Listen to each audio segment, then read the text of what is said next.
Hello everyone! So, natapos natin yung ating mga Bible reading for the day. So, ang mga ibig sabihin, ang daming po natin binasa for today, yung 15 chapters no, sa Psalms. No? And may time po na talagang sometimes you cannot get the highlights or rema words sa mga binabasa po natin sa salita ng Panginoon. And also, we don't have takeaway, mga ganon. But, do not give up kasi isa po sa mga natutunan ko ngayon is when we need to ask and pray. No? Always pray. So our takeaway or highlight for today, dun sa binasa po natin sa Psalms chapter 31 hanggang 45. So 15 chapter po tayo o yung binasa po natin sa live.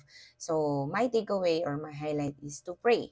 Why? Because sa dami-dami po ng mga narinig, dami-dami ng nabasa ko po. No? There's a lot. And sometimes, makikita mo talaga dahil si David po halos yung nagsulat po ng book of mga awit o mga awit, mga psalms po. So, lumalabas pa rin yung pagiging tao po natin every time. So, when we pray, we communicate to God and also nagiging natural po yung ating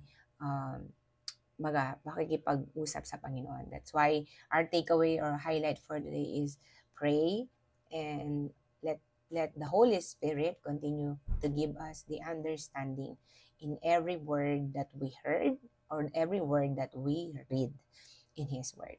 So that's it for today, and this is an encouragement for everyone to continue even when time na parang walang highlights and takeaway na hindi nag-strike sa heart mo. But it doesn't mean walang power ang Word of God.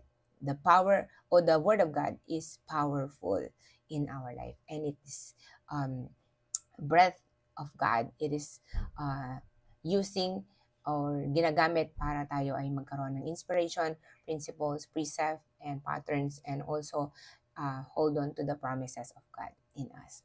So that's it for today. God bless you and continue to read the Word of God in your life every day. Meditate it day and night so that you will be successful in all that you do. God bless.